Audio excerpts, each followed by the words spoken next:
Ang buhay ay maaaring guluhin ang iyong mga plano, kaya naman hindi na ako nag-aabalang magplano pa. Dati, gustong-gusto ko ang pagpaplano. Bago ang diborsyo ko, sa trabaho, pinaplano ko ang lahat ng posibleng emergency sa departamento ko. Mayroon akong mga backup plan kung sakaling hindi gumana ang mga pangunahin. Ngayon, tumawag sila at sinabing kailangan kong makita ang ex-wife ko. Mahigit 1 taon ko na siyang hindi nakikita at hindi ko gusto, pero dahil nagpakiusap ang anak ko, kailangan kong pumunta. Ang anak kong si Sammy, ay talagang mapilit, kaya bumalik ako sa bayan. Halos 1 oras ang inabot ko para makalusot sa masikip na freeway papunta sa City Hospital kung saan dinala ni Sammy ang kanyang ina. Nagpark ako at umasa na hindi ako magtatagal doon. Sa information desk, nalaman ko na 2 araw nang nasa ospital ang ex-wife ko, na 2 araw na. Dinala ako ng nurse sa kanyang kwarto, pero sabi niya, tulog pa raw ito. Anong nangyari sa kanya? Tanong ko. Ang asawa mo, panimula niya. Pinutol ko, ex-wife. Napaka-ex-wife, sabay ngiti. Ngumiti rin ang nurse, pero seryoso ang kanyang tingin. Dad, seryoso.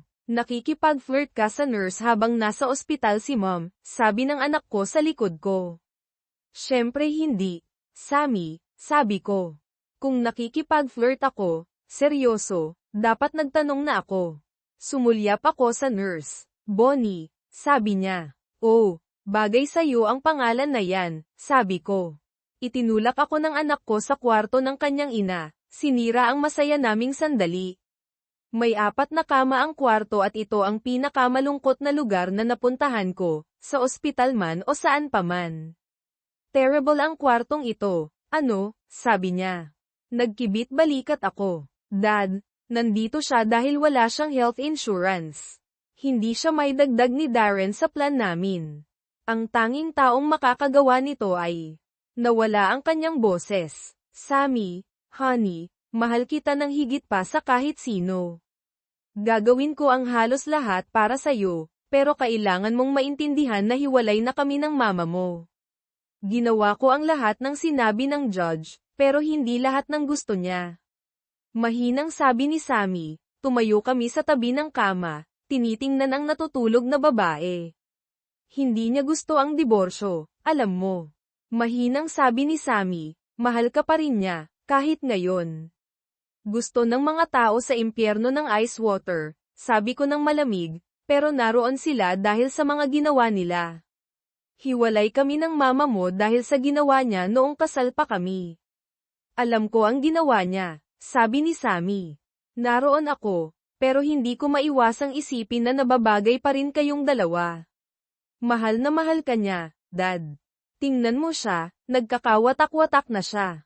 Hindi maganda ang pagtanda ng ilang tao, sabi ko ng malamig. Siguro kailangan niyang alagaan ang sarili niya. Kailangan niya ang kanyang asawa, bulyo ni Sammy. Kailangan niya ng pagmamahal at pag-aalaga. Kaya siya nanghihina. Ginaising mo ako para dito, sabi ko nang may pangungutya. Sino ang asawa niya? Mayroon ka bang kahit kay-titing na awa? Tanong ni Sammy. Hindi mo alam ang awa, sagot ko. Pinagtiisan ko siya ng maraming taon, binigyan ko siya ng mga pagkakataon, pero hindi niya kayang kalimutan. Dad, hindi mo ba gusto ng isang taong makakasama habang buhay at mag-enjoy sa buhay? Naranasan ko na yan. Sabi ko ng may kapaitan. Akala ko, nahanap ko na ang taong yun, sapat na ang pagmamahal ko sa kanya para isantabi ang pride ko at subukang ayusin ang mga bagay, kahit noong nalaman ko ang ginagawa niya, pero hindi niya kayang kalimutan. Kayang magmahal ng ilang babae ng 2 lalaki ng sabay, sabi ni Samantha, at kayang tanggapin ng ilang lalaki yun. Sumagot ako, pero hindi ako, bakit ba ako nandito? Nandito na ako simula nang dinala namin siya, sabi ni Samantha. Kailangan ko lang magpahinga para umuwi, maligo, magbihis, at para makita ang asawa ko. Binantayan siya ni Darren kahapon, pero hindi niya gusto si Mom. Dati, gusto niya hanggang sa tumigil ako. 3 pamilya ang halos nawasak dahil sa 2 taong magulo. Sabi ko, siguro, nababagay sila. Wala ka bang awa? Tanong ni Samantha. Minsan, hindi ko mahanap ang puso ko, sagot ko. Dinurog niya yun, hindi ka pa ba nakaganti? Tanong ni Samantha. Dinurog mo na ang espiritu niya, ano pa ang gusto mo? Hindi ako nakaganti. Sabi ko, lumayo ako, hindi ko pa rin maintindihan, sabi ni Samantha, hindi kayong taong basta na lang umaalis. Ang dami kong hindi maintindihan sa 2 taon na ito simula nang magdiborsyo, gaya ng ano, tanong ko. Hinati natin ang lahat maliban sa bahay, hindi kasi makatwiran, sabi niya, hindi gusto ni Mom ang anumang bagay na iyon, gusto lang niya ikaw at parang dapat mas marami kayong pera kaysa sa mayroon kayo. Sinuri ng abogado ng mom mo ang lahat ng ating pinansyal.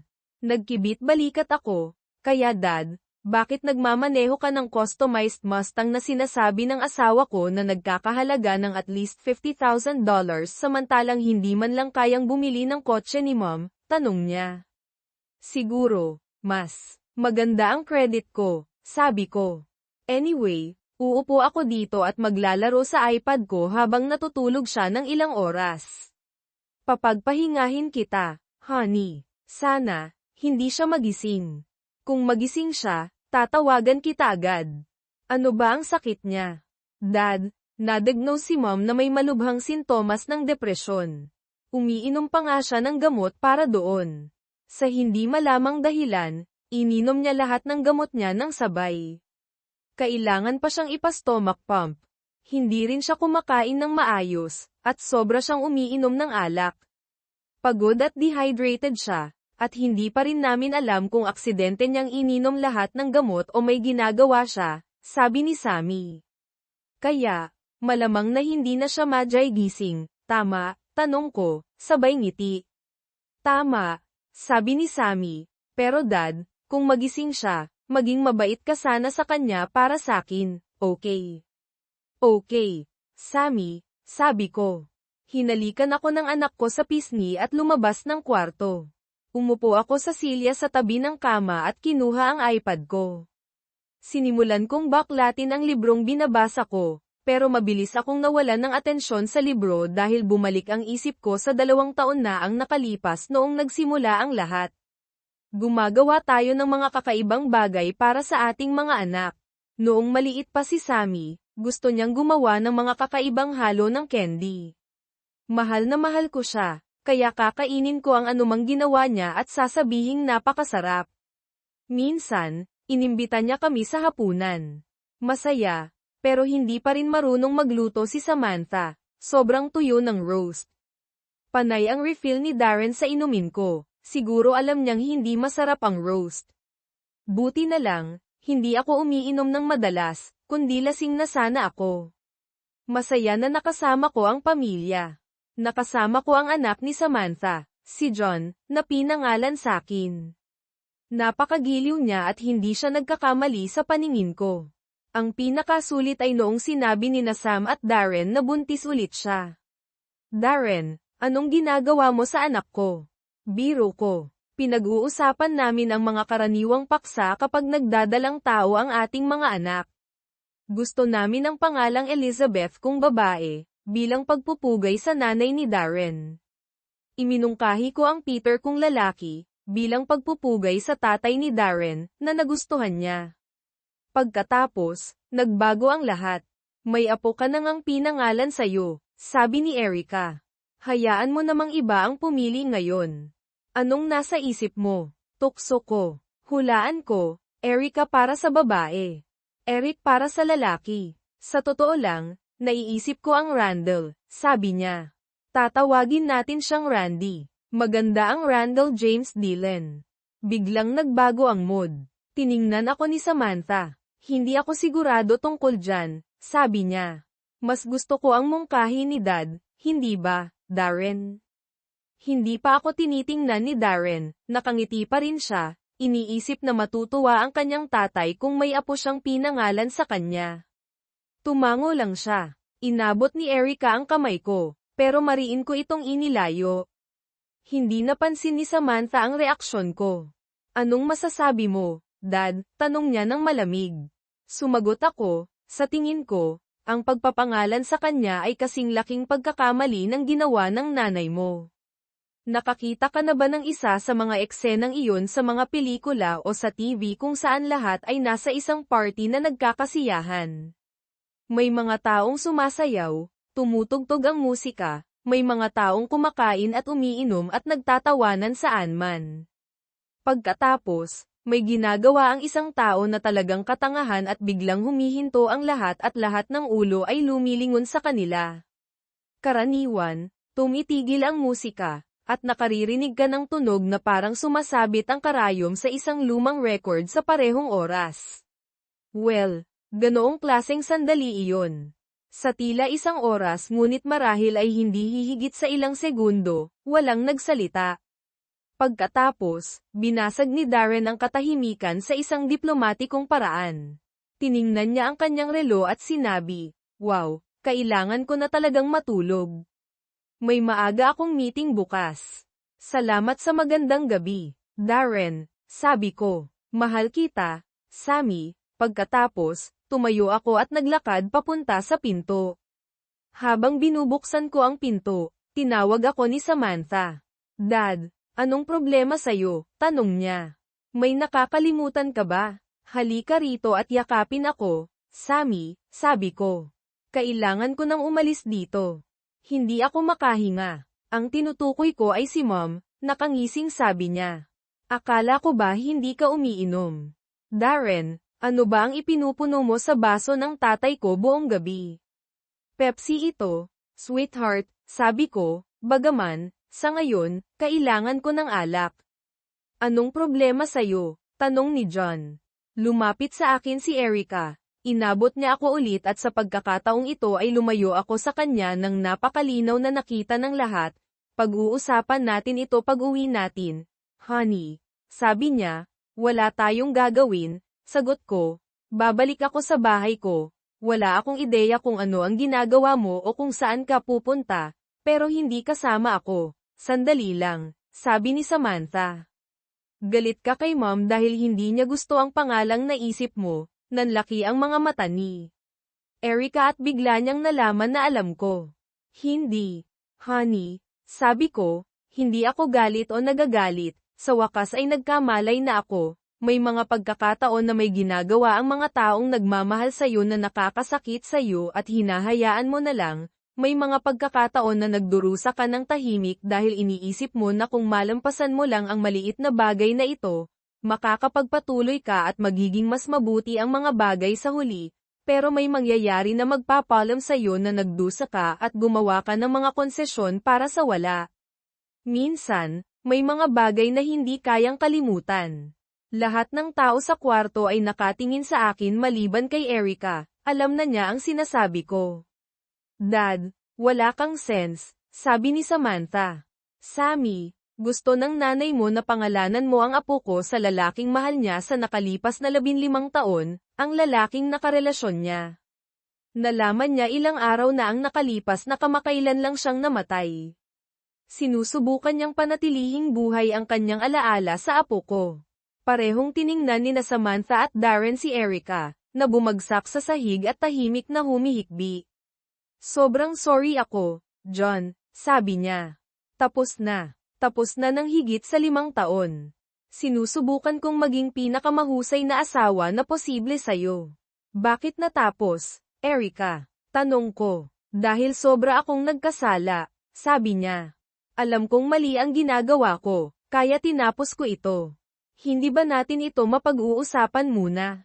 Una sa lahat, hindi ito isang affair. Minsan lang tayo nagkikita sa isang taon, at hindi pa tayo laging nakikipagtalik. At pagka-uwi ko, lagi nating nagagawa ang pinakamagandang pagtatalik na nagawa natin. Tapos na ito matagal na. Mahal kita, John. Kailangan nating pag-usapan ito. Hindi mo maintindihan. Hindi ito kasing sama ng iniisip mo. Mas masahol pa kaysa sa iniisip mo, Erica," sagot ko. "Siguro kapag tapos na ang diborsyo, sasabihin mo sa isang tao ang totoo, pero sawang-sawa na ako sa pagsisinungaling mo." "Anong ibig mong sabihin?" sabi niya. Inamin ko, "Erica, Kung nakasalalay sa sinungaling mong puwet, nakikita mo pa rin siya, sabi ko. Sinabi ko sa iyong tinapos ko ito, sagot niya. At nagsisinungaling ka ulit, sabi ko. Tinapos ko ito. Ano? Tanong niya. Pumunta ako sa Boston at nakilala ko siya 5 taon na ang nakalipas, sabi ko. Pinagbugbog ko siya. Nasa ospital siya bago pa nakalabas ng eroplano ang malungkot mong manloloko. Kinuha ko ang telepono niya, at nakuha ko ang lahat ng text mo. Marahil ay gagamitin ko ang mga iyon bilang ebidensya. Sinabi ko rin sa kanya kung sino ako at ipinaalam ko sa kanya na sa susunod na lumapit siya sa iyo, iyon na ang huling araw niya sa planeta. Sinabi ko sa kanya na ipapaalam ko rin sa kanyang asawa ang tungkol sa inyong dalawa. Sinabi ko sa kanya na kung susubukan niyang makipag-ugnay sa iyo sa anumang kadahilanan, kahit na simpleng pagkakaibigan, babalik ako. Kaya hindi ka nagtapos ng anuman, Erica. Ginawa ko, John. Humihingi ako ng paumanhin, sabi niya. Nagkamali ako. Naguluhan ako. Ito ay isang pagkakamali. Pasensya na rin, Erica, sabi ko. Nagkamali rin ako. Naguluhan din ako. Nagkamali rin ako. Nagkamali ako sa pagsisikap na iligtas ang gulong kasal na ito. Ginawa ko ito para kay Sammy. Hindi ko gustong harapin niya ang paghihiwalay namin hanggang sa lumaki na siya. Naguluhan din ako. Nakikita mo, naisip ko na marahil, sa paglipas ng panahon, dahil mahal kita ng labis, malalagpasan natin ito. Nagkamali ako. Sa halip na tapusin ang peking ito, talagang sinubukan kong pagtrabahuhan ito, ngunit hindi bababa sa ikaw ay tama, honey.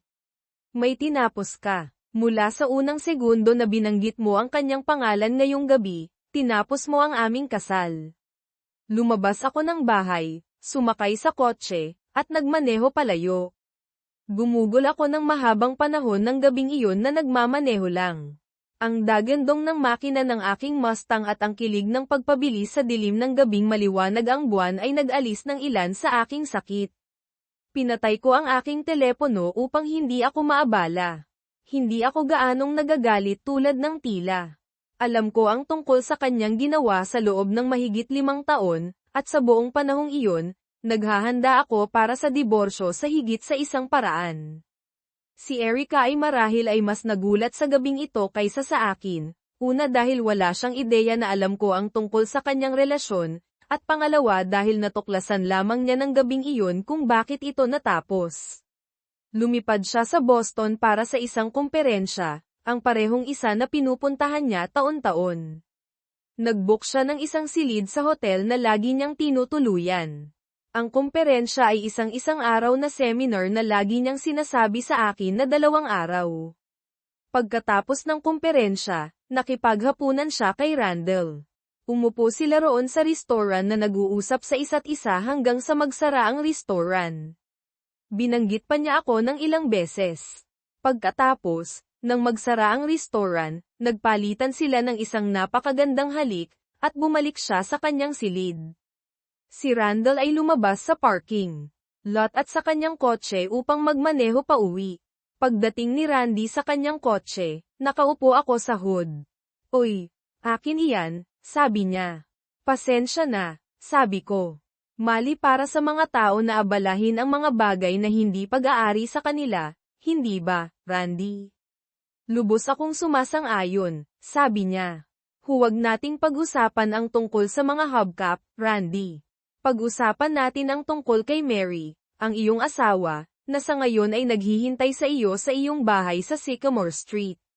Marahil ay huli na para sa akin na pumunta doon upang makipag-usap sa kanya sa ngayon. Dapat siguro akong maghintay hanggang bukas upang bisitahin siya. Tatawag ako ng pulis, sabi ni Randy. Kinuha ko ang aking telepono at sinubukang iabot ito sa kanya. Randy, maaari kang tumawag ng pulis kahit kailan mo gusto. Salita ko laban sa iyo, at sa alinmang paraan, matatalo ka dahil sa paanuman sa lahat ng ito ang katotohanan na ginugugol mo ang iyong oras kasama ang aking asawang si Erica habang ang iyong sariling matapat na maliit na asawa ay naghihintay sa bahay para sa iyo ay lalabas. Namutla ang buong mukha ni Ray. Hindi ako ang uri ng tao na nagbabahagi, Randy, sabi ko. Sa tingin ko ay nagkamali ka, sabi niya. Kilala ko si Erica, ngunit hindi kami gumugol ng anumang oras na magkasama. Tiningnan niya ako at nakita niya kung gaano kaseryoso ang aking mukha. Okay, naghapunan kami ngayong gabi. Ang ilan sa mga bagay na natutunan namin sa komperensya ay kawili-wili, at pareho kaming gustong may makausap tungkol sa mga ito, ngunit iyon lang. Walang nangyari. Nawala lang kami ng oras. Well, sabi ko. Pinag-alala mo ako. Ngumiti siya sa akin na parang natutuwa siya na nilinaw namin ang lahat. Sinuntok ko siya sa mukha ng buong lakas ko. Bumagsak siya na parang isang bowling pin. Pagkatapos ay tumayo siya at nagsimulang tumakbo. Inihagis ko ang kanyang hubcap at tinamaan siya sa mga binti. Nadapa siya dito at bumagsak na naman. Sinunggaban ko siya at sinimulang bugbugin siya ng walang awa. Nang matapos na ako, ang kanyang mukha ay naging pulp. Talagang pinag-alala mo ako, Randy, sabi ko. Sa isang sandali, naisip ko talaga na hindi ko siya malalampasan. Alam ko na ang hapunan lang ang ginawa mo ngayong gabi. Nandyan ako. Paano ang nakaraang taon, o ang taon bago iyon? Gaano nakatagal ito? Marahil 15 o 20 taon. Sputtered siya sa kanyang mga sugatang labi. Tapos na, Randy, sabi ko. Tumango siya ng mabilis. Kung babanggitin mo man lang ang kanyang pangalan, tatapusin ko ang iyong kasal at ang iyong buhay. Malinaw ba tayo? Tumango siya ulit. Huwag mo siyang bisitahin, sabi ko. Huwag mo siyang sulatan o tawagan man lang. Walang karagdagang babala. Nakuha ko, sabi niya. Randy, ang susunod na pag-uusap natin ay hindi magiging kaaya-aya, sabi ko. Tila gumana ito. Pagka-uwi ko, ganoon pa rin si Erica pagkatapos ng komperensya. Sinubukan niya akong patayin sa paglalamang, ngunit hindi ko ito pinansin. Karaniwan pagkatapos niyang bumalik mula sa komperensya, pupunta kami sa isang bakasyon kung saan man. Nang taong iyon, nagpanggap akong masyadong abala para makalayo. Gaya ng hirap kong subukang kalimutan ang lahat, hindi ko magawa. Ang malaking bahagi ng aking utak ay nasa Judas Priest mode. Okay, karamihan sa inyo ay hindi alam ang pinag-uusapan ko. May isang heavy metal band na tinatawag na Judas Priest. Masasabing ang kanilang pinakamagandang album ay ang tinatawag na Screaming for Vengeance, at ganoon ang pakiramdam ko. Ano man ang aking pagpupunyagi, hindi ako kumalma. Gusto ko ng dugo, gusto kong may magbayad para sa aking sakit. Kung ang paghihirap ay nagmamahal sa kumpanya, gusto kong may makasamang miserable, at pinili ko si Randy. Sa pamamagitan ng ilang koneksyon sa negosyo na mayroon ako, pinagpasyahan kong sirain ang kanyang buhay sa parehong oras na sigurado ako na ang diborsyo para kay Erica at sa akin ay hindi maiiwasan. Bakit hindi ko siya kinumpronta at nagsampa dahil sa kabila ng kanyang ginawa, mahal ko pa rin siya sa aking puso. Talagang gusto kong paniwalaan siya at bigyan siya ng isa pang pagkakataon. Ngunit ang aking ulo tulad ng sa aking trabaho ay nagsabi sa akin na maging handa para sa anumang bagay. Sinabi ko kay Erica na nasa ilalim kami ng isang pagtaas ng freeze sa trabaho nang makakuha talaga ako ng pagtaas ng sahod ilang buwan mamaya. Ang promosyon na pinagtatrabahuhan ko sa nakalipas na 10 taon ay sa wakas sa akin na. Hindi ko sinabi kay Erica. Halos doble ang aking sweldo. Inilipat ko ang karamihan sa bagong kita sa mga account na wala siyang alam. Pagkalipas ng 2 taon, nakakuha ako ng isa pang promosyon at isa pang pagtaas ng sweldo. Muli, walang sinabi kay Erica tungkol sa nangyayari. Ang dahilan sa likod ng lahat ng panlilinlang na ito ay kung sakaling magdiborsyo kami, wala siyang ideya tungkol sa aking aktwal na kita. Talagang maniniwala siya na kumikita pa rin ako ng 40,000 sa isang taon, kaya doon ibabatay ang aming diborsyo. Ang boss ko ay talagang ginahasa sa kanyang diborsyo. Kaya wala siyang nakitang problema sa pagtulong sa akin. Opisyal, sa papel, nakatala ako bilang isang mid-level manager. Walang sino man sa labas ng kumpanya ang nagtanong kung bakit lahat ng ibang mga manager ay nag-uulat sa akin. Parang iyon na ang paraan ng pagpapatakbo ng aming kumpanya. 3/4 ng aking aktwal na sweldo ay regular na binabayaran sa isa pang kumpanya na sa panlabas ay mukhang isa sa aming mga vendor. Hindi ako isa sa mga opisyal ng kumpanyang iyon, ni hindi ko ito pagmamayari. Lahat ng mga opisyal ng kumpanyang iyon ay mga kumpare ko sa pangingisda. Bilang kapalit sa paggamit ng kanilang mga pangalan, isinasama ko sila sa pangingisda 1 o 2 beses sa isang taon. Nakalista silang lahat bilang mga volunteer, kaya walang mga implikasyon sa sweldo o buwis para sa kanila.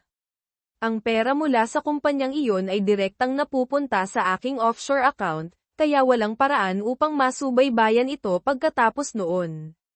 May ilang pagkakataon na nag-withdraw ako ng ilan sa pera. Isang beses ay pagkatapos ikasal sina Samantha at Darren. Nagbayad ako ng malaking down payment sa kanilang bahay upang simulan sila sa kanilang pagsasama nang walang maraming stress sa pananalapi. Hindi ko binili ang bahay para sa kanila ng direkta, ngunit nagbayad ako ng sapat na down payment upang ang kanilang regular na bayarin sa mortgage ay wala pang $100 bawat buwan.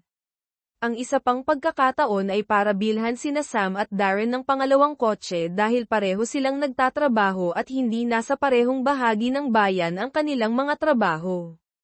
Pinadali lang nito ang mga bagay para sa kanila. Muli, kahit sa pagbibigay ng mga regalo sa mga bata, kinailangan kong maging maingat.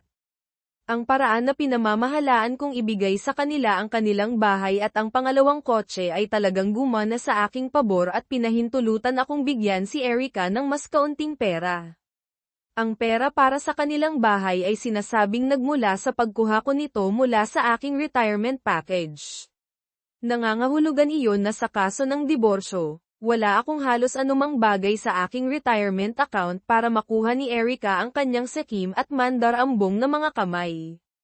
Upang makuha ang pera para sa kotse, ako ay naglabas ng utang, na lalo pang nagpababa sa aking disposable income, kaya mas mababa ang maibibigay ko kay Erica. Isa sa mga magagandang bagay tungkol sa aking sitwasyon ay ang pagtatrabaho ni Randall sa manufacturing. Dalubhasa siya sa pag-inspeksyon ng mga castings. Ang aking kumpanya ay nakabase rin sa manufacturing. Pagmamayari namin ang maraming direct-to-factory manufacturing concerns sa buong bansa. Mayroon akong kaibigang Pai na nakatira sa Boston. Ipinasuri ko siya kay Randy ng regular. Sa bawat pagkakataon na makakuha siya ng trabaho, nakikipag-usap ako sa isa sa aming mga account exec. Kung mayroon kaming account sa kumpanya na pinagtatrabahuhan ni Randy, isa sa aking mga kaibigan ang nakikipag-lunch sa isang taong nagtatrabaho doon, at natanggal si Randy. Kung wala kaming account sa bagong kumpanya ni Rai, kumuha kami ng isa, pagkatapos ay natanggal si Randy. Nagpapanatili ako ng spreadsheet sa aking computer na nakatuon sa pagsubaybay kay Randy at sa lahat ng kanyang mga kapighatian. Ang ilan sa mga ito ay hindi ko man lang ginawa. Pagkatapos ng ilang sandali, ang reputasyon ni Randy sa komunidad ng manufacturing ay napakasama na hindi na siya makapag-interview para sa isang trabaho. Bago pumanaw si Randy, ang kanyang mga huling trabaho ay sa landscaping o day labor. Ang kanyang kapighatian ay nagdulot din ng pinsala sa kasal ni Rai. Ang kanyang asawa ay bumalik sa trabaho upang tumulong sa pagsuporta sa pamilya. Hindi ko siya ginalaw o ang kanyang karera dahil wala akong laban sa kanya. Ginawa ko rin ang aking makakaya upang matiyak na nakukuha ng mga anak ni Randy ang lahat ng nararapat sa kanila. Ako mismo ang nagpasok sa kanyang anak na babae sa law school. Gumawa ako ng scholarship para lamang sa kanya at ibinigay ito sa kanya. Siyempre, natapos ang scholarship sa taon na nakuha niya ang kanyang degree. Ang scholarship ay nagdeposito rin ng buong halaga sa isang account. Hindi rin niya malalaman kung saan nanggaling ang pera. Ang kanyang mga grado ay mahusay, at nakatanggap siya ng ilang mga bonus sa kanyang panahon sa paaralan mula sa kanyang mga mahiwagang benefactor. Ang katotohanan na hindi niya kayang suportahan ang kanyang pamilya at halos hindi siya nag-ambag sa kanilang pagpapanatili ay mahirap para kay Randy. Siya ay isang mapagmataas na tao at nais na maging self-sufficient at isang provider. Ang pagtuklas na hindi siya alinman ay nakasakit sa kanyang pagmamataas. Nagsimula siyang uminom at sa paglipas ng panahon ay naging obsessive dito. Bilang papuri sa kanya, hindi siya kailanman naging marahas o mapang-abuso sa kanyang asawa o sa kanyang anak na babae, ngunit sa pagtatapos, siya ay isa lamang anino ng lalaking dating siya. Tiningnan ko rin ang mga pagbabago na idinulot ng aking mga aksyon sa akin. Ako rin ay hindi na ang lalaking dating ako noong una kong matuklasan ang panloloko ng aking asawa. Ako ay palaging isang mahinahon at madaling pakisamahan na tao. Ako ay naging bukas at tapat sa halos buong buhay ko, ngunit ang trauma ng pagtuklas na ang babaeng mahal ko ay ipinagkanulo ako ng regular at patuloy ay nagpawalang bisa sa akin. Kapag tumingin ako sa salamin, hindi ako nakakita ng isang psychopath na kalmado at may kasiyahang magplano at mga siwa sa sistematikong pagkasira ng isang lalaki na ang tanging pagkakamali ay nakipagtalik sa maling babae. Nakita ko pa rin ang aking sarili. Nakita ko pa rin si John Forrest, isang mabait na tao at lalaki ng pamilya. Hindi ba't ang isang kontrabida ay dapat magkaroon ng ilang uri ng makikilalang mga traits noong unang panahon, lahat ng masasamang tao ay nagsusuot ng itim na sombrero. Siguro dapat kong ipagpalit ang aking Mustang sa isang itim. Ngunit kahit na nagtataka ako tungkol sa mga bagay na iyon, nagpatuloy ako. Hindi ko mapigilan ang aking sarili. Ang aking sirang puso ay nangangailangan ng higit na paghihiganti kaysa sa paggaling. Ang aking kaluluwa ay sumisigaw para sa higit na paghihiganti kaysa sa pagpapatawad. Kahit na pinapanood ko ang buhay ni Randy na gumuho, pinapanood ko rin si Erica. Natuklasan ko na hindi ko na siya pinagkakatiwalaan. Ito ay isang kakilakilabot na bagay na hindi magkaroon ng pananampalataya sa babaeng ipinangako mong mamahalin at aalagaan magpakailanman, ngunit iyon ang isa sa mga bagay na ginawa ng kanyang pakikipagrelasyon kay Randy sa akin. Sinira nito hindi lamang ang aming kasal kundi pati na rin ang aking kakayahang magtiwala ng lubusan sa sinuman. Kaya, sa loob ng buong 5 taon, habang dinudurog ko si Randy sa ilalim ng aking sakong, pinapanood ko rin si Erica at naghanda para sa aking diborsyo. Hindi tulad ng karamihan sa mga lalaki na may ilang araw o marahil ilang linggo upang subukang protektahan ang kanilang mga ari-arian, mayroon akong 5 taon upang maghanda. Orihinal kong pinlano ang higit pa doon. Si Erica, bagaman kumukupas, ay medyo disente pa rin noong nagdiborsyo kami. Binalak kong maghintay hanggang sa siya ay nasa ganap na pagbagsak, ngunit hindi nagawa ni Randy na magpatuloy ng kasing tagal ng naisip ko. Sa loob ng 5 taon, itinago at inilagay ko ang mas maraming pera hanggat maaari. Hindi ko kailangang mag-alala tungkol sa bahay na tinitirhan namin dahil hindi ito amin. Ang bahay ay nasa pamilya ko sa loob ng maraming henerasyon. Tumira kami doon dahil ang aking mga magulang, na buhay pa, ay hindi nangangailangan ng isang lugar na kasing laki niyon. Noong dumaan ako sa diborsyo, tiniyak kong alam ng mga abogado na pagmamay-ari ng aking mga magulang ang bahay at pinahintulutan lamang nila akong tumira doon ng walang bayad. Pagbalik ni Erica mula sa komperensya, nag-text siya kay Randy tungkol sa kung gaano siya nasiyahan sa kanilang dinner together at kung gaano kaganda ang halik. Sinabi rin niya sa kanya na miss niya ang mga panahong nagtalik sila, ngunit natutuwa siyang hindi ito nangyari ngayong taon. Palagi siyang nakukonsensya tungkol sa pagiging hindi tapat sa akin, dahil sigurado siyang pareho ang nararamdaman ni Randy tungkol sa kanyang asawa. Sinabi niya sa kanya na kung ano ang mayroon sila ngayon, ang kanilang Zeus romance, ay mas mahusay dahil maaari nilang tangkilikin ang kanilang relasyon sa ganoong paraan hanggang sa pareho silang mamatay ng walang pagkakasala sa alinmang panig. Siguro tumatanda na sila at hindi na kailangang ipahayag sa pisikal ang kanilang pagmamahal. Ang magkasama lang ay sapat na. Sa ganoong paraan, magkasama sila magpakailanman, at tinapos niya ang text sa, hanggang sa susunod na taon, mahal ko. Nabasa ko ang text na iyon habang naghihintay ako sa aking bagahe sa airport. Gusto kong sakalin si Erica, at kahit na mahal ko pa rin siya sa ilang paraan, nagbago ng husto ang aking nararamdaman para sa kanya. Minsan mahirap para sa akin na panatilihin ang lahat. Pag-uwi ni Erica, nakaupo ako sa den na nanunood ng football game. Pumasok siya at pinulupot ang kanyang mga braso sa akin at sinubukang halikan ako. Lumayo ako sa kanya at sinabi ko sa kanya na may sipon ako at ayokong magkasakit siya. Tiyakin lang na gumaling na tayo bago mag-weekend, sabi niya, nakangiti. Bakit? Ano ang mangyayari sa weekend na ito? Tanong ko, magbabakasyon tayo, di ba? Sabi niya, lagi tayong nagbabakasyon pagkatapos ng aking boring na komperensya. Well, siguro pwede kang mag-mother-daughter vacation at isama si Sam ngayong taon, sabi ko. Hindi talaga ako makaalis sa trabaho ngayong linggo. Pero honey, weekend na. Reklamo niya, 2 araw lang talaga ang mamimiss mo sa trabaho. Isipin mo, 4 na gabi at 3 araw sa Hawaii. Tayong 2 lang. Ang pag-iisip tungkol dito ay nagpapainit sa akin. Baka hindi na tayo umalis sa kwarto ng hotel. Bumili ako ng lahat ng uri ng bagong bagay na isusuot para sa iyo. Nagtataka ako kung ilan sa mga bagay na iyon ang nakita sana ni Randy kung nagkita sila ng mas maaga. Erica, nasa wage freeze tayo at sinusubukan ng kumpanya na bawasan ang mga gastos sa bawat paraan na kaya nila. Kailangan kong tiyakin na hindi nila makukuha ang ideya na isa ako sa mga gastos na maaari nilang bawasan, sabi ko.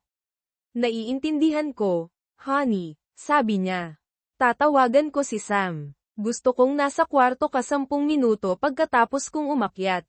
Umakyat siya sa hagdan at narinig ko siyang nakikipag-usap sa aking anak na babae, si Samantha, sa telepono. Kasabay nito, nag-text ulit siya kay Randy. Nagtataka kung natanggap niya ang kanyang nakaraang text.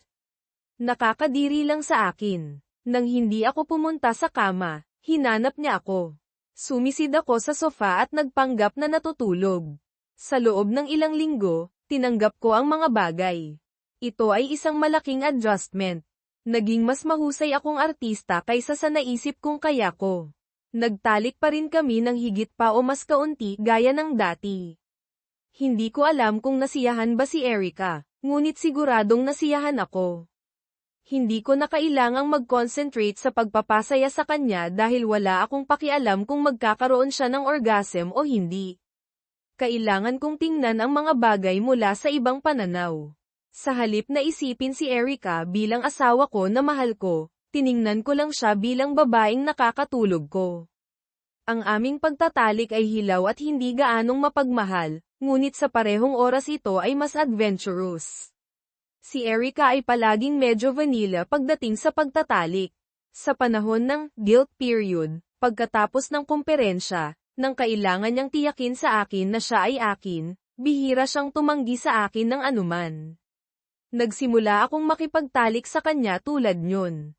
Ito ang unang pagkakataon para sa amin, kahit na pagkatapos ng lahat ng mga taon ng kasal. Bago pa makapagprotesta si Erica at sabihin sa akin na hindi siya ang uri ng babae na gumagawa nyon, siya na. Sa susunod na taon, nang dumating ang oras ng komperensya, pinanood ko siya ng mabuti, naghahanap ng senyales na nakikipag-ugnayan siya kay Randy. Sinuri ko ang kanyang phone account online upang tiyakin na hindi siya nakatanggap ng anumang tawag mula sa Boston area. Hindi siya nakatanggap ng anuman, ngunit nagpadala siya ng ilang text sa phone ni Randy. Siya ay naging mas at mas frustrated na hindi sumasagot si Randy sa kanya. Sinubukan niyang tawagan ng ilan sa kanyang mga kaibigan na kilala rin si Randy at nalaman niya na nagkaroon siya ng sunod-sunod na kamalasan. Nalaman niya, sa unang pagkakataon, na siya ay brutal na binugbog at ninakawan kasunod ng komperensya noong nakaraang taon. Natanggal din siya at walang nakakaalam kung saan siya nagtatrabaho. Nagpadala siya sa kanya ng ilang text na humihiling sa kanya na makipagkita lamang sa kanya para sa dinner sa kanyang hotel. Wala sa mga ito ang sinagot. Ang kanyang huling pagtatangka ay nang kumuha siya ng isa sa kanyang mga kaibigan na kilala si Randy upang pumunta sa kanyang bahay at sabihin sa kanya na gusto niyang marinig mula sa kanya. Sinabi ni Randy sa kaibigan na hindi niya siya maalala at, dahil hindi na siya nagtatrabaho sa industriya, Walang nakitang dahilan upang makipag-ugnayan sa kanya, lalo na dahil hindi siya dumadalo sa kumperensya. Naduraj ang puso ni Erica. Sinabi niya sa akin na hindi niya kayang dumalo sa kumperensya ngayong taon. Pagkatapos noon, sinabi ko sa kanya na kailangan niyang pumunta. Pumunta siya bawat taon at nagtiis dito. Ang taong ito ay hindi dapat magkaiba kaysa sa nakaraang taon. Ano ang pagkakaiba? Tanong ko sa kanya ng direkta, kahit na alam ko na. Lumapag ang aking flight 2 oras pagkatapos ng kanyang flight. Pinanood ko siya buong araw at muntik ko nang masira ito. Hindi man lang nagpalipas ng gabi si Erica. Lumipad siya pauwi sa pagtatapos ng araw. Habang papunta siya sa airport, tinawagan ko siya at sinabi ko sa kanya kung gaano ko siya kamiss. Sinabi ko sa kanya na kailangan kong umalis sa bayan sa gabi, ngunit hindi talaga mahalaga dahil siya ay nasa kanyang kumperensya. Sinabi niya sa akin na hindi niya matagalan na magkahiwalay kami at lumilipad siya pauwi ng maaga. Siguro inaasahan kong susubukan niyang makipagkita sa ibang lalaki, ngunit hindi niya ginawa. Pumunta lang siya sa mga lektura at sa expo, at sa sandaling natapos na ito, lumipad siya pauwi. Sa sumunod na taon, sinubukan niya akong kumbinsihin na sumama sa kanya sa kumperensya para maipakita niya sa akin kung gaano ito kabagot. Pagkatapos noon, tumigil na lang siya sa pagpunta. Sa huling 2 taon, si Erica ay ganap na tapat sa akin. Paminsan-minsan, pinapanood ko siya mismo o kumuha pa nga ako ng pie sa loob ng ilang araw. Wala siyang ginawang anumang bagay upang pukawin ang anumang hinala. Kung hindi ko alam ang mas mahusay, iisipin ko na siya ang perpektong asawa, hindi bababa sa sinubukan niyang maging. Ang problema ay kapag nawala ang tiwala, hindi na babalik ang mga bagay sa dati. Kaya kapag nakaupo kami sa aming deck at nag-relax sa aming malaking swing, palagi akong nagtataka. Kung iniisip niya si Randy at kung paano tatagal ang kanilang pag-ibig hanggang sa isa sa kanila ang mamatay. Kapag gin-icing niya ako sa isang tamad na linggo ng umaga sa pamamagitan ng pag-o-oral sex sa akin, palagi akong nagtataka kung iniisip niyang ginagawa ito kay Randy. Bilang resulta, hindi ko na kayang ibigay muli ang aking puso kay Erica ng lubusan. Gaano man niya sinusubukang gawing romantiko ang mga bagay, palagi akong naghahanap ng ulterior motive. Sa nakalipas na 5 taon, si Erica ay isa lamang katulong na may mga benepisyo, at isang napakamahal na isa. Sa 2 taon bago ang diborsyo, madalas kong tinitingnan ang kanyang katawan. Minsan pakiramdam ko ay isang magsasaka na nag-iinspeksyon sa kanyang mga pananim. Yep, nagsisimula ng lumaylay ang kanyang mga suso, mapapansin ko. Hindi magtatagal, o makakakita ako ng ilang mga linya sa kanyang mukha. Nakarating na tayo, may isip ko. Erica, honey, sasabihin ko, kumain ka pa ng isang piraso ng cake. Crap, kumain ka ng malaki. Ayokong tumaba ako, sasabihin niya. Mahal kita, sasabihin ko sa kanya, kaya walang problema. Ngumingiti siya at yayakapin ako o bibigyan ako ng halik sa pisngi, na siyang papayagan ko. Sigurado siya na ibig kong sabihin na gaano man siya kataba, mamahalin ko pa rin siya, ngunit ibig kong sabihin na walang problema dahil sigurado ako na matatapos na ang aming kasal. Kaya pwede siyang kumain ng baka o magmukhang isa at walang problema sa akin. Ang aming buhay ay maganda sa panlabas. Mayroon kaming mga kaibigan na gumagawa kami ng mga bagay, at gumugugol kami ng maraming oras kasama ang aming anak na babae at ang kanyang asawa. Maganda ang mga bagay sa loob ng maraming taon. Talaga kong naniniwala na halos nakalimutan na ni Erica ang kanyang pakikipagrelasyon, o naisip niya na nakalusot siya. Pagkatapos ng lahat, ang 5 taon ay mahaba. Kung walang natuklasan pagkatapos ng lahat ng oras na iyon, mahalaga pa ba ito? Ilang araw bago ang kapes-palad na dinner, isa sa aking mga kaibigang pie sa Boston ang nagbigay sa akin ng balita, natanggal si Randy sa kanyang pinakahuling trabaho. Nagtatrabaho siya sa fast food industry dahil sa kanyang pag-inom. Hindi pinapayagan ng manager si Randy na magtrabaho sa loob ng restaurant. Inaalagaan niya ang landscaping sa paligid ng restaurant para sa minimum wage. Naghuhukay siya ng nyebe at nagpuputol ng damo. Sa ibang mga araw kailangan niyang magsuot ng costume na nagpapamukha sa kanya na clown mascot ng restaurant at magpaikot ng sign na nag-aanyaya sa mga dumadaang driver na kumain sa restaurant. Malayo na ang narating ni Randy sa loob ng 5 taon. Siya ay nasa kanyang huling 40s na ngayon, isang college graduate na nagtatrabaho para sa minimum wage na nakasuot tulad ng isang clown na nagtitinda ng mga burger. Lahat ng kanyang mga katrabaho, maliban sa store manager, ay 18 taong gulang o mas bata. Ginagamit nila si Randy bilang isang halimbawa kung bakit ang pagpunta sa college ay isang pag-aaksaya ng oras. Sinabi ng isang bata sa kanyang ina, sa mismong harap ni Randy, pumunta siya upang paalisin ang bata sa pagtatrabaho sa restaurant dahil ang kanyang mga grado sa high school ay bumabagsak. Ano ang punto, ma?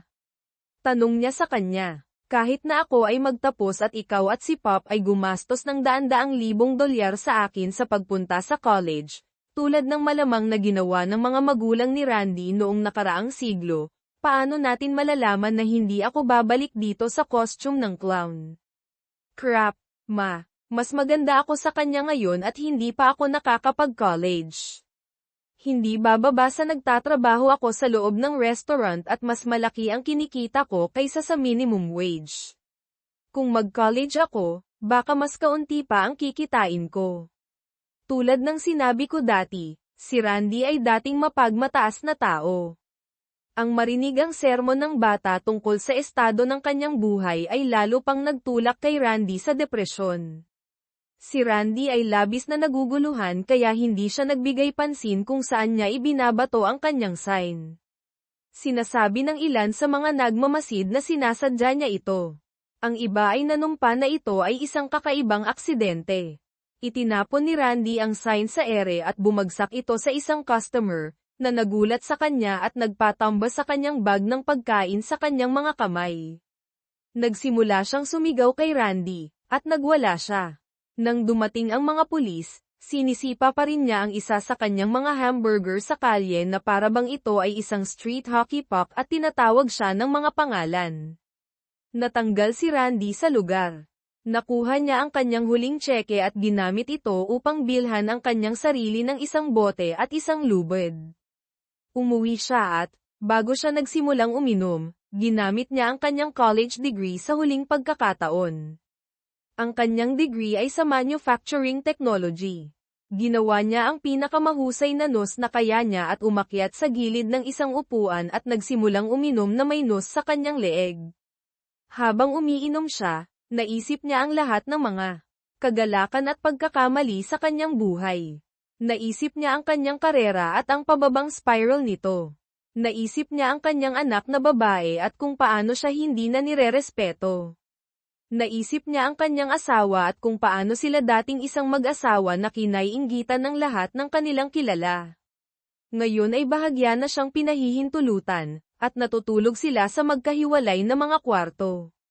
Hindi ang mga pagbabago sa karera ni Randy ang sumire sa kanyang kasal. Ito ay ang paraan ng kanyang paghawak sa bawat sunod-sunod na pagkabigo. Sila ay naglalayuan sa paglipas ng mga taon. Bahagi nito ay ang palaging paghihintay ni Randy sa pagbagsak ng isa pang unos. Namatay si Randy na hindi nalalaman na ako pala ang sumisira sa kanya. Akala niya ay kamalasan lang ito. Palagi kong nilayon na sabihin sa kanya balang araw. Ito sana ang aking huling paghihiganti, ngunit hindi ako nagkaroon ng pagkakataon. Ang huling bagay na naisip ni Randy bago inumin ang kanyang sarili sa isang pagka-stupor, nawalan ng balanse, at namatay ay si Erica. Sinubaybayan niya ang simula ng kanyang kamalasan sa kanyang pagkakaibigan sa kanya. Hindi siya kailanman naging sapat na tapat upang aminin na nagkaroon siya ng pakikipagrelasyon at nakipagtalik sa isang may asawa. Sinisi niya ang lahat ng kanyang kamalasan kay Erica. Pagkatapos ng lahat, ang simula ng kanyang kamalasan ay nang matuklasan sila ng asawa ni Erica at binugbog si Randy kaya dinala siya sa ospital. Ang lahat ay bumagsak mula doon at hindi na tumigil. Ang kanyang huling iniisip ay ang wish na hindi niya sana siya nakilala. Ang kanyang huling mga salita ay tungkol din sa kanya. Bastos na mangkukulam, naisip niya habang ang alkohol sa kanyang sistema ay nagdulot ng pagsara ng kanyang utak sa kanyang kamalayan. Umuwi ang asawa ni Randy at natuklasan ang katawan. Nakakalungkot na hindi man lang siya makabuo ng sapat na emosyon para umiyak. Sa isang paraan, natutuwa siya para sa kanya dahil talagang nagdusa ang kanyang asawa nitong mga nakaraang taon, at kahit papaano ay makakaalis na siya. Lampas na siya sa kanyang sakit at pagdurusa. Ang isa sa mga dating kasamahan ni Erica na nakakakilala sa kanya at kay Randy ay nag-email sa kanya at sinabi sa kanya ang tungkol sa kanyang kamatayan at kung paano ito nangyari. Tinawagan niya siya at nakuha ang lahat ng mga detalye tungkol sa huling ilang taon ng buhay ni Randy. Nagulat si Erica. Narinig ko mula sa aking pai bago naabisuhan si Erica, kaya alam kong may aasahan. Tiyak na wala siya sa kanyang laro. Pinanood ko siya at hindi ko masabi kung dahil ba nawalan siya ng isang taong mahal niya o iniisip niya lang kung gaano kaikli ang buhay. Naroon sa gabing iyon, sinubukan niya akong patulugin hanggang sa mamatay. Mahigpit siyang kumapit sa akin na parang nag-aalala siyang mawala ako. Umiyak pa nga siya ng kaunti. Nang tanungin ko siya kung bakit, hindi ko alam kung ano ang aasahan. Siguro inaasahan kong sasabihin niya sa akin na nawalan siya ng kaibigan mula sa kanyang nakaraan, ngunit ang sinabi niya sa akin ay malayong malayo roon. Mahal na mahal lang kita, sabi niya, at sobrang saya ko na kasama kita. Hindi ko alam kung ano ang gagawin ko kung may mangyaring kukuha sa iyo sa akin. Oo, alam ko. Isa akong tanga, at nakuha ako ng babae sa huling pagkakataon. Sa gabing iyon, iba ang ikalawang round. Nagmahalan kami tulad ng dati. Ginawa ko sa kanya ang mga bagay na hindi ko nagawa sa loob ng maraming taon. Sa halip na hampasin siya na parang tambol at pagkatapos ay manood ng balita, matagal ko siyang hinalikan, niyakap, at ipinaalam sa kanya na mahal ko rin siya. Naniwala ako ng hanggal na naghihilom na ako at kaya ko siyang pagkatiwalaan muli.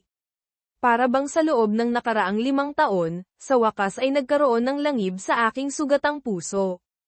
Kinabukasan, habang naghahapunan kami kasama sina Sammy at Darren, hinawakan ko ang kanyang kamay habang kumakain kami, at nagbigay kami ng mga mapanabik na sulyap sa isa't isa. Tinanong pa nga kami ni Samantha kung bakit sobra pa rin kaming nagmamahalan pagkatapos ng lahat ng taon na magkasama kami.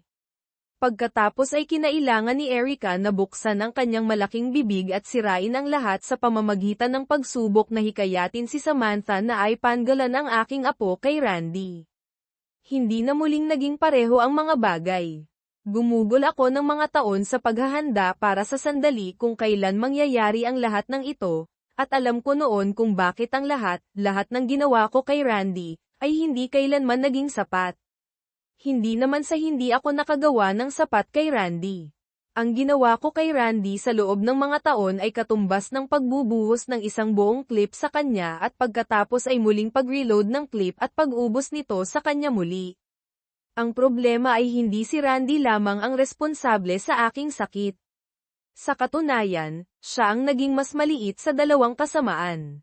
Hindi nangako si Randy sa harap ng Diyos at lahat ng aming mga kaibigan na mamahalin, igagalang, at aalagaan ako sa lahat ng mga araw ng kanyang buhay. Si Erica iyon. Sa katunayan, bago ko siya harapin sa Boston at bugbugin siya, hindi ko man lang kilala si Randy.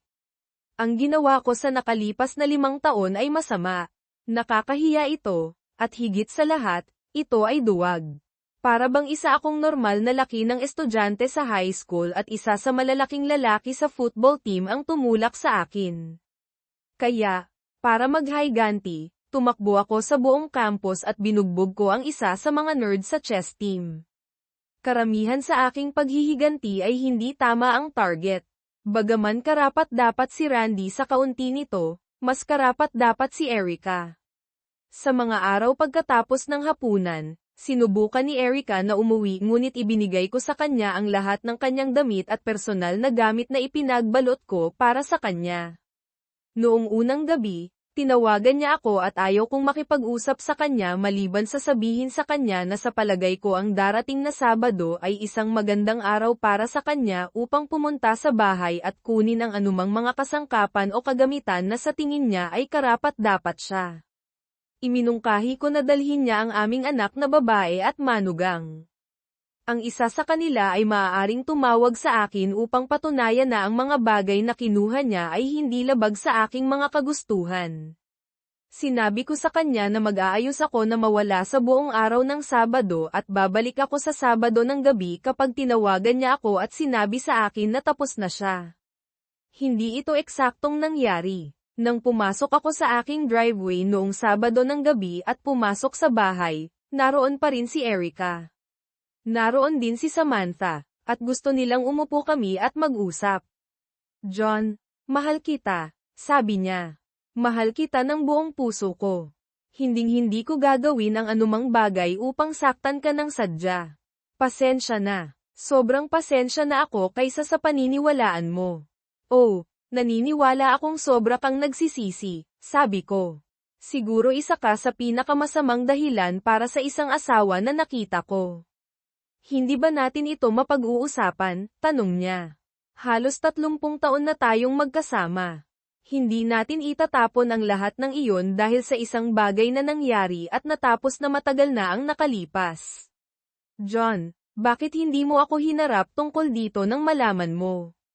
Hindi ko maisip kung gaano karaming sakit ang daladala mo sa iyo sa nakalipas na 5 taon. Nagsisimula na akong maunawaan ang maraming bagay ngayon. Naiintindihan ko kung bakit may pader sa pagitan natin sa nakalipas na ilang taon. Ito ang dahilan, hindi ba? Bumantong hininga ako at tumango. At ang huling gabing iyon ay napakaganda, sabi niya. Ito ang pinakamagandang sex na nagawa namin. Nalaman mo siguro na namatay na si Randy at naisip mo na ang lahat ng ito ay nasa likod na natin hanggang sa binuksan ko ang bibig ko. Tumango ulit ako. John, maaari mo ba akong hayaang magsalita? Tanong niya. Kailangan ko talagang ilabas ito sa sistema ko.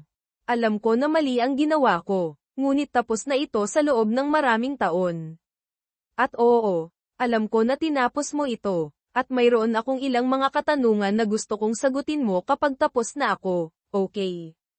Erica, hindi ko kailangang makinig sa anumang bagay, sabi ko. Maaari kitang itapon palabas dito ngayon din. Hahayaan kitang magsalita, ngunit para lamang sa isang dahilan. Gusto kong matapos ang diborsyo na ito sa lalong madaling panahon upang makapagpatuloy ako sa aking buhay. Kung makikinig ako sa iyo ngayon, nasabi mo na ang sasabihin mo, kaya hindi ka makakapunta sa korte at sabihin sa kanila na hindi kita binigyan ng pagkakataong pag-usapan ang mga bagay. Kaya magsimula kang magsalita, ngunit una, may ilang mga bagay na gusto kong ipaliwanag mo habang nagsasalita ka, kailan nagsimula ito kay Randy, at bakit? Okay, John, 2010 na ngayon. Ikinasal kami noong 1980, kaya sa palagay ko nagsimula ito noong 1982, sabi niya. Kaya 28 taon na itong nangyayari, sigaw ko. Wala akong ideya na ganito katagal na. Sa palagay ko iba ang pagtingin ninyo ni Randy dito. Siguro binibilang lang niya ito mula noong nagsimula kayong matulog na magkasama. Tiningnan ko si Samantha, at tiningnan niya ang kanyang ina. John, walang pagkakataon na ang anak ni Samantha ay anak ng kahit sino maliban sa iyo, sabi niya. Ang kumperensya ay sa Hulyo. Ipinanganak si Samantha noong Enero. Hindi ito posible. Ngunit umasa ka, hindi ba, ako? Huwag mong sabihin sa akin na hindi pumasok sa isip mo ang posibilidad nito. Tiningnan ni Samantha ang kanyang ina, at hindi maganda ang ekspresyon sa kanyang mukha. Sammy, Anghel, mahal kita higit pa sa buhay ko mismo. Sa nakalipas na 5 taon, ikaw ang tanging taong lubos kong mapagkakatiwalaan. Karamihan sa puso ko ay sa iyo, baby, ngunit maaari ba tayong magpa-DNA test? Hindi na mahalaga kahit kay titing. Hinding-hindi kita pakikitunguhan o ang aking mga apo na iba. Kailangan ko lang patunayan ito, sabi ko. John, nasabi ko na sa iyo, panimula niya. Bakit ako dapat maniwala sa anumang sinabi mo? Tanong ko ng mahinahon. Mula sa simula pa lamang ng aming kasal, nagsinungaling ka sa akin. Sa buong panahon, dahil tapos na ang aming kasal, nangangahulugan ito na nagsinungaling ka sa akin sa buong kasal. Hindi, John, hindi iyon ganoon. Mahal kita, sabi niya. Mahal na mahal kita. Hindi mo lang naiintindihan. Kung gayon, magsimula kang magsalita, sabi ko sa kanya. Binibigyan kita ng oras para maintindihan mo ako, ngunit kailangan mong ibigay ang lahat ng iyong makakaya. Ito ang huling pagkakataon na magsasalita tayo nang hindi dumadaan sa mga abogado. John, hindi ka nagbibiro, sabi niya. Minsan lang ako nagloko sa iyo, at iyon ay maraming taon na ang nakalipas. Hindi ito nagkakahalaga ng pagtatapon ng 30 taon na magkasama. Sa nakalipas na 5 taon hindi ko nakita o narinig mula kay Randy. Pinarurusahan mo ako para sa isang bagay na natapos na matagal na ang nakalipas, sa palagay ko ay hindi iyon patas. Hindi ka nag-iisip ng diretso. Alam kong hindi ka, sabi ko. Alam mo na hindi ako ano, tanong niya. Alam kong hindi mo nakita o narinig mula kay Randy sa loob ng 5 taon. Sinubukan mo siyang kontakin 4 na taon na ang nakalipas, 1 taon pagkatapos ng huling kumperensya na ginugol ninyong magkasama. Sinubukan mong alamin kung kailan siya darating sa kumperensya para sa inyong taunang pagtitipon, ngunit hindi siya sumagot sa alinman sa iyong mga text. Sinubukan mong makipag-ugnayan sa kanya sa pamamagitan ng mga kaibigan. Sinabi ng mga kaibigan na hindi kanya maalala. Naalala niya, ngunit natakot siya. Alam niya na kung sasagutin kanya, bugbugin ko siya ng tuluyan hanggang sa mamatay, o mas masahol pa, sasabihin ko sa kanyang asawa at sisirain ko ang kanyang kasal. Kaya, alam mo na tapos na, sabi niya, na nakangiti. Paano ko malalaman iyon? Tanong ko. Ang huling bagay na ipinadala mo sa kanya 5 taon na ang nakalipas ay isang text message kung saan sinabi mo sa kanya na ang iyong pag-ibig ay tatagal hanggang sa isa sa inyo ay mamatay. Halos 5 taon pa lamang. Ngunit wait, patay na siya ngayon, hindi ba? Ngunit kung tutuusin, baka hindi ka naman nagsisinungaling. Talagang mahal mo siya para subukan mong ipanggalan kay Randy ang aking apo kay Sam, kahit na nagkakahalaga ito sa iyo ng aming kasal. Hindi, John, hindi mo naiintindihan, sabi niya. 2 taon pa lamang tayong kasal nang pumunta ako sa unang kumperensya na iyon. Nakilala ko si Randy doon, at siya ang pinakamabait na lalaki. Sobrang nami-miss kita, ito ang unang pagkakataon na nakalayo ako sa iyo. Paulit-ulit akong umaalis sa mga panayam para subukang tawagan ka, ngunit nagtatrabaho ka. Nagsimula kaming mag-usap ni Randy, at pinagaan niya lang ang loob ko. Sobra siyang katulad mo. Nang sumunod na taon, nagkita ulit kami, at mas naging malapit pa kami. Kumain pa nga kami ng hapunan na magkasama. Nag-usap kami at nagpatuloy kami sa pag-uusap hanggang sa itinapon nila kami palabas ng restaurant. Ayaw kong tumigil sa pakikipag-usap sa kanya, ngunit kailangan mong maunawaan, marami sa mga ito ay dahil sobrang katulad niya sa iyo. Hindi pa tayo masyadong nagtatagal na magkasama, at kung minsan kailangan kong magpatakbo ng mga bagay-bagay sa isang tao para makita kung paano ka magre-react sa kanila. Hindi hanggang sa ika-4 na taon na natulog kami na magkasama, at pagkatapos ay isang aksidente. Pareho kaming nakainom ng husto, at nauwi lang kami sa kama. Nagising kami kinabukasan, at pareho kaming kinain ng pagkakasala. Halos hindi namin magawang magtinginan, hindi man lang kami nagpaalam. Nang sumunod na taon, ang ika-5 taon, medyo iniiwasan namin ang isa't isa, ngunit sa totoo lang, nami-miss ko ang kaibigan ko. Siyempre, buntis ako kay Sam noong taong iyon, kaya maliban kung inabot ni Samantha ng higit sa 1 taon para ipanganak, walang paraan na siya ang kanyang ama. Hindi man lang kami naghapunan o nag-usap noong taong iyon. Nang sumunod na taon, pumunta siya at sinabi sa akin kung gaano siya nagsisisi sa lahat ng nangyari 2 taon bago iyon. Sinisi niya ito sa kanyang sarili at sinabi sa akin na sa tingin niya ay handgal para sa amin na iwasan ang isa't isa dahil sa isang pagkakamali. Kaya, naghapunan kami, at sa totoo lang, sa loob ng mahigit 2 taon ay iniiwasan ko siya at pinapantasya ko kung ano ang pakikipagtalik sa kanya. Pareho kaming lasing, at gusto kong maalala kung ano ito. Kaya, sa puntong iyon, 6 na taon na ang nakalipas, at minsan lang kami natulog na magkasama, minsan, at pagkatapos ay isang lasing na bagay. Nang taong iyon, hapunan lang ang nangyari. Nang sumunod na taon, walang nangyari, ngunit mayroong kakaibang tensyon sa pagitan namin. Nagsimula ng tila pumupunta lamang kami sa mga komperensya para magkita. Taong 8, para masira lang ang tensyon na iyon, nakipagtalik kami. Mas nagkasala ako tungkol doon. Sa nakalipas na 3 taon, iniiwasan ko siya at pinapantasya ko kung ano ang magiging pakikipagtalik kay Randy.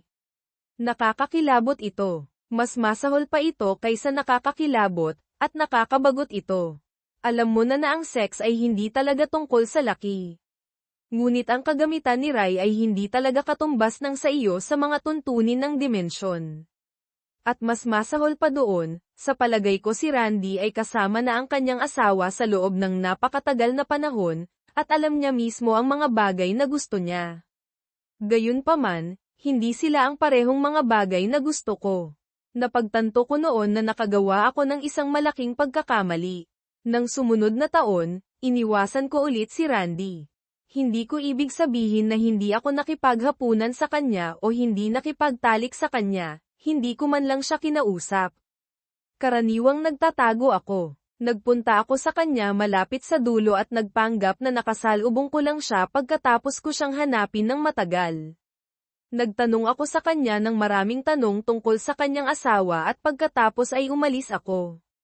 Nang sumunod na taon, John, 10 taon na kaming pumupunta sa komperensya na iyon. Naghihintay sa akin si Randy sa airport. Patuloy niyang sinasabi sa akin kung gaano ka-espesyal ang taong iyon. 10 taon na kaming magkaibigan, tulad ng tawag niya dito. Para bang anibersaryo namin o isang bagay. Natapos kong bigyan siya ng awa na pagtulog at pagtiisan ito dahil ayaw kong saktan ang kanyang damdamin.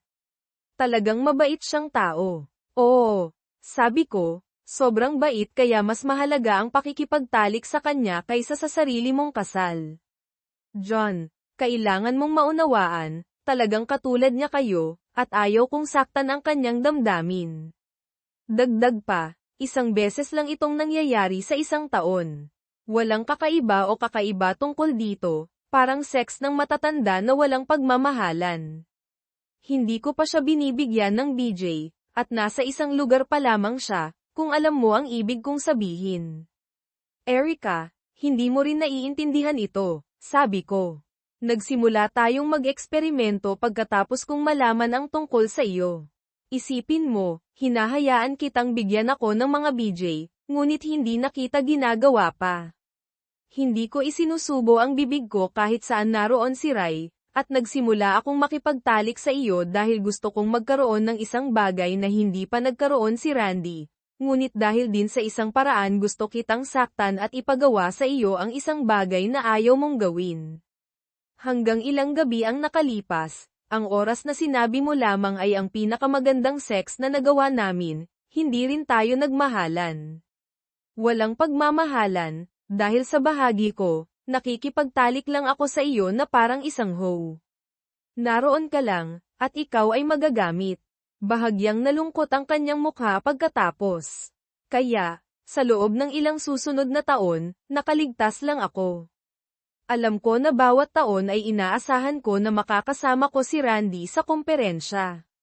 Siya ay isang mahusay na kaibigan, at bagaman kinatatakutan ko ito, alam ko na kailangan kong tiisin ang pakikipagtalik sa kanya sa dulo. Ilang taon pagkatapos noon, nagsimula akong gumawa ng mga dahilan. 1 taon ay may regla ako, nang sumunod na taon ay tiniis ko ito. Nang sumunod na taon, sinabi ko na may yeast infection ako. Pagkatapos noon ay may regla ulit ako, kaya mga 3 taon akong hindi nakipagtalik sa kanya. Pagkatapos ay gagawin namin ito at lalaktawan ko ang ilang taon. Sa taong natapos, hindi kami natulog na magkasama sa loob ng 4 o 5 taon. Palagi niyang pinag-uusapan ito na parang talagang gustong-gusto niya na makipagtalik sa akin, ngunit parang nagpapabunot ako ng ngipin.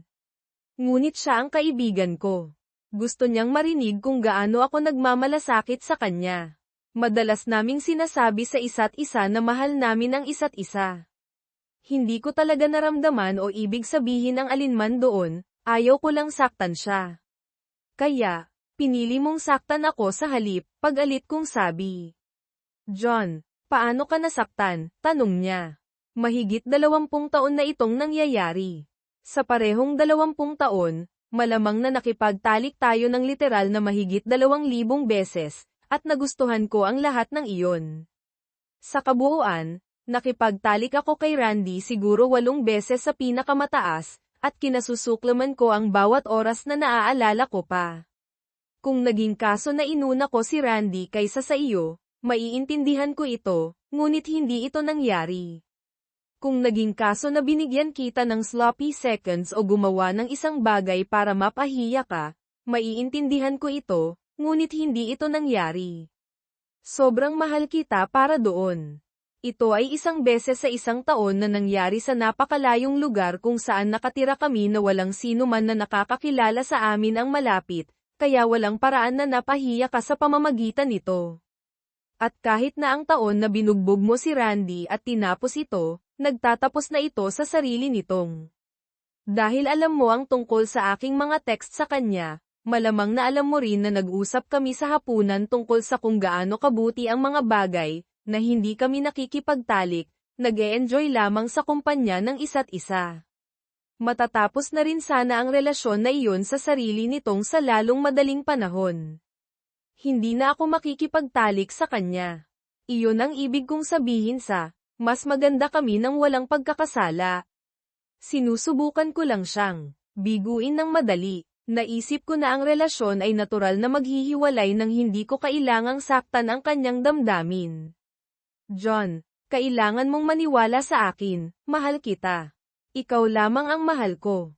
Ang anumang ginawa ko kay Randy ay isang hanggal na pagkakamali na nagawa ko noon pa man, at hindi ko alam kung paano ito aalisin. Ikaw at ako ay may mas maraming kasaysayan, pag-ibig, at buhay na magkasama.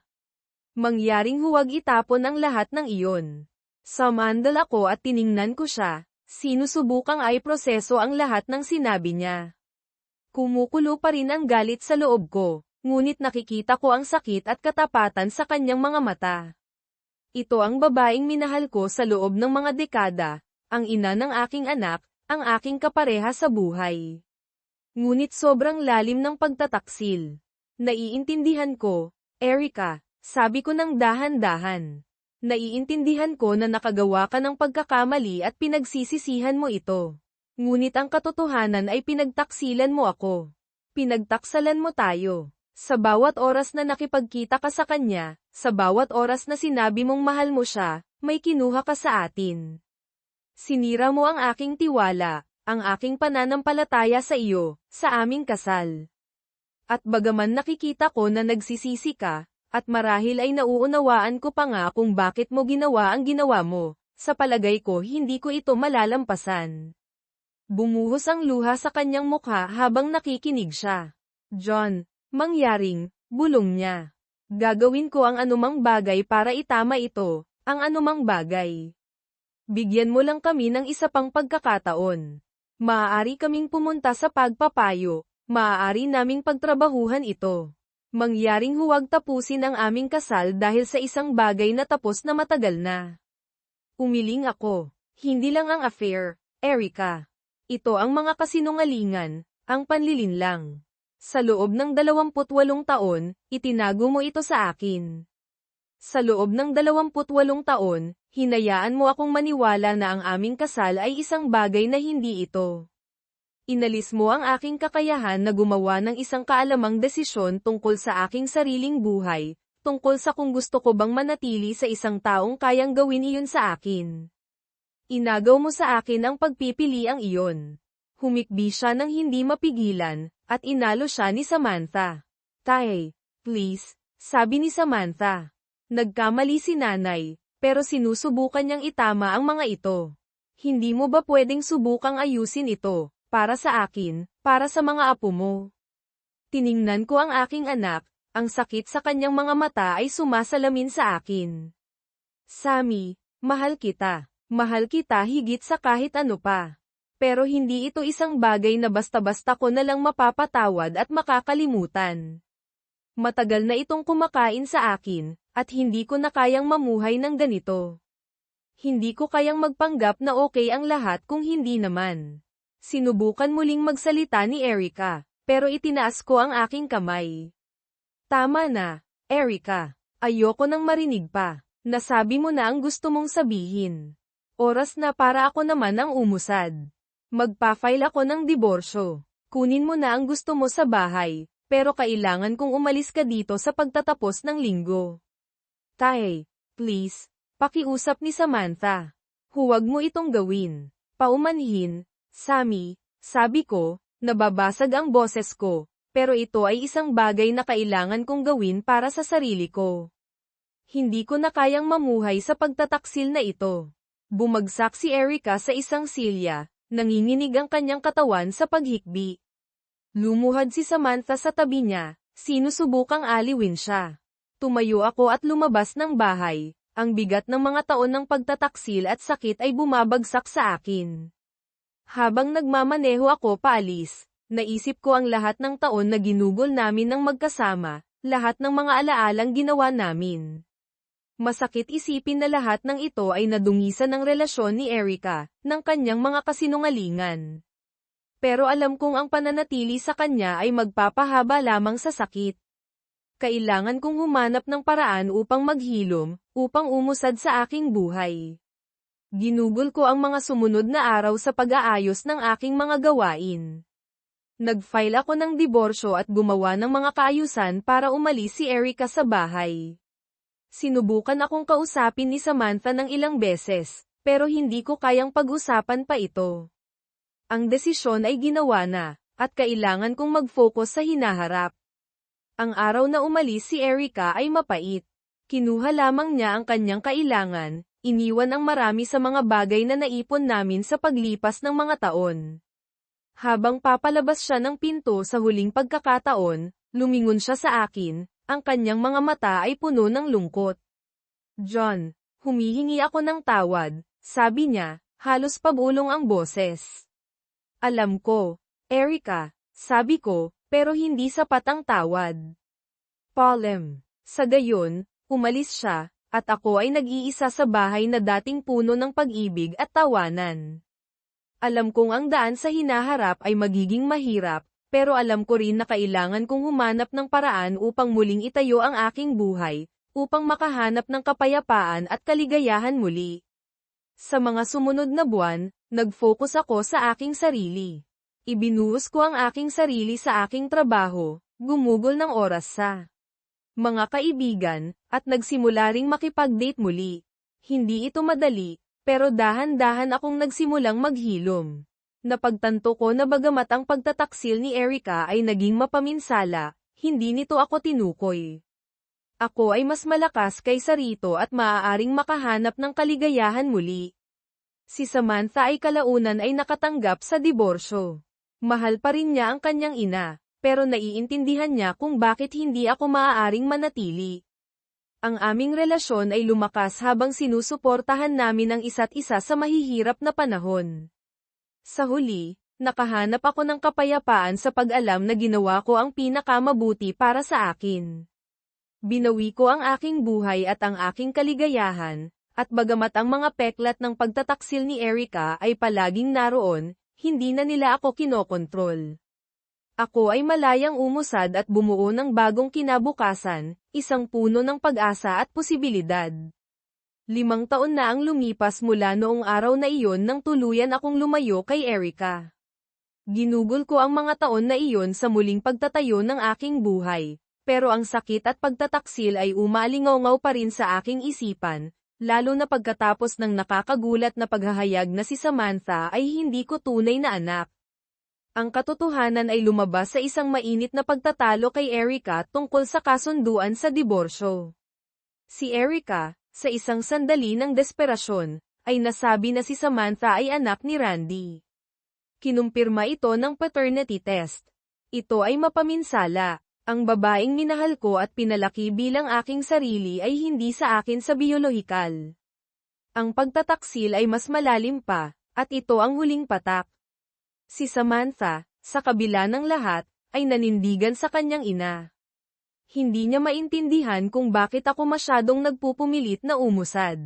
Para itong kutsilyo sa aking puso nang piliin niyang suportahan si Erica pagkatapos ng lahat ng nangyari.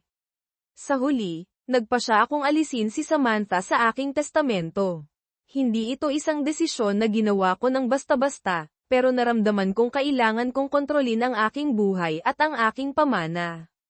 Hinati namin ang aming mga ari-arian 50-50ths, kung saan kinuha ni Erica ang kalahati ng aming ipon at ilang personal na gamit. Itinira ko ang bahay, pero pakiramdam ko ay walang laman ito kung wala ang pamilyang akala ko ay akin, kaya ibinenta ko ito at lumipat sa isang modernong apartment sa lungsod. Mahirap ang paglipat, pero nakahanap ako ng kapanatagan sa aking trabaho at dahan-daang nagsimulang makipag-date muli. Sa isang business conference ko nakilala si Lisa. Siya ay isang hininga ng sariwang hangin, matalino, mabait, at tunay na interesado sa akin. Si Lisa ay may sariling matagumpay na karera bilang isang marketing executive, at ang kanyang kwento ng buhay ay nakakapagpabago ng isip ng walang mga komplikasyon na nagdulot ng pinsala sa aking sarili.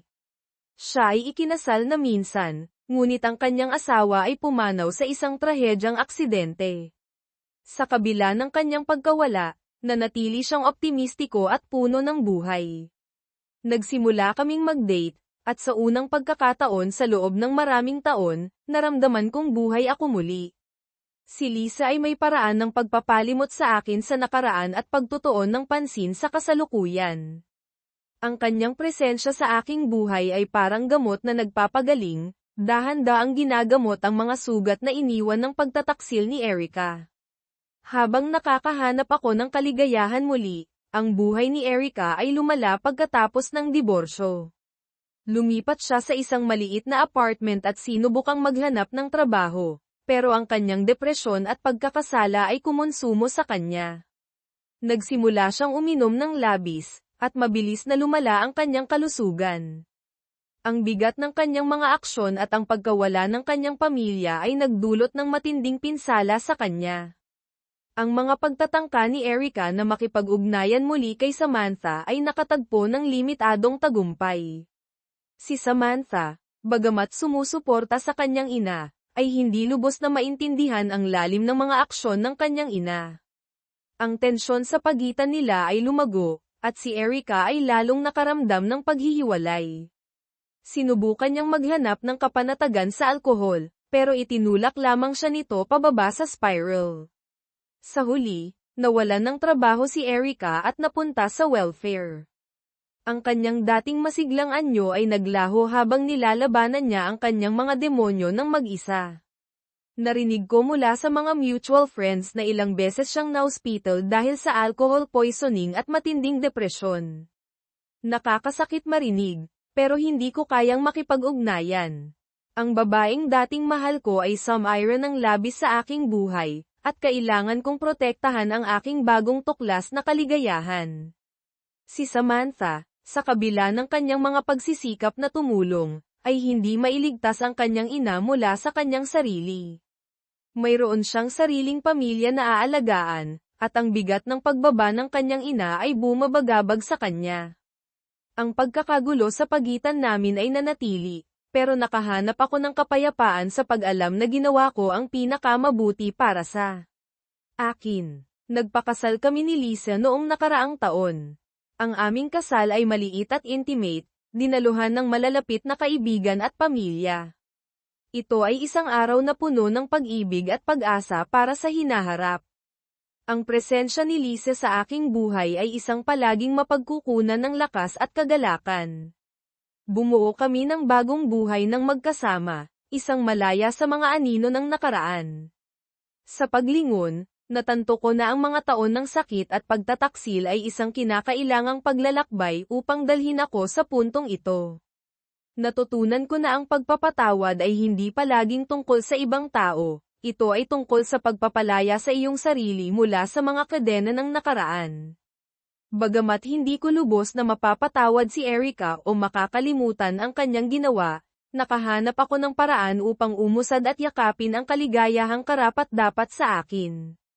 Ang pagbagsak ni Erica ay isang trahedya na nagpapaalala sa mga kahihinatnan ng pagtataksil at ang kahalagahan ng katapatan sa mga relasyon. Tulad ni Samantha, umaasa ako na balang araw ay maaari nating muling itayo ang ating relasyon, pero sa ngayon, nag-focus ako sa buhay na mayroon ako kasama si Lisa. Nagpapasalamat para sa pangalawang pagkakataon sa kaligayahan na ibinigay sa akin ng buhay.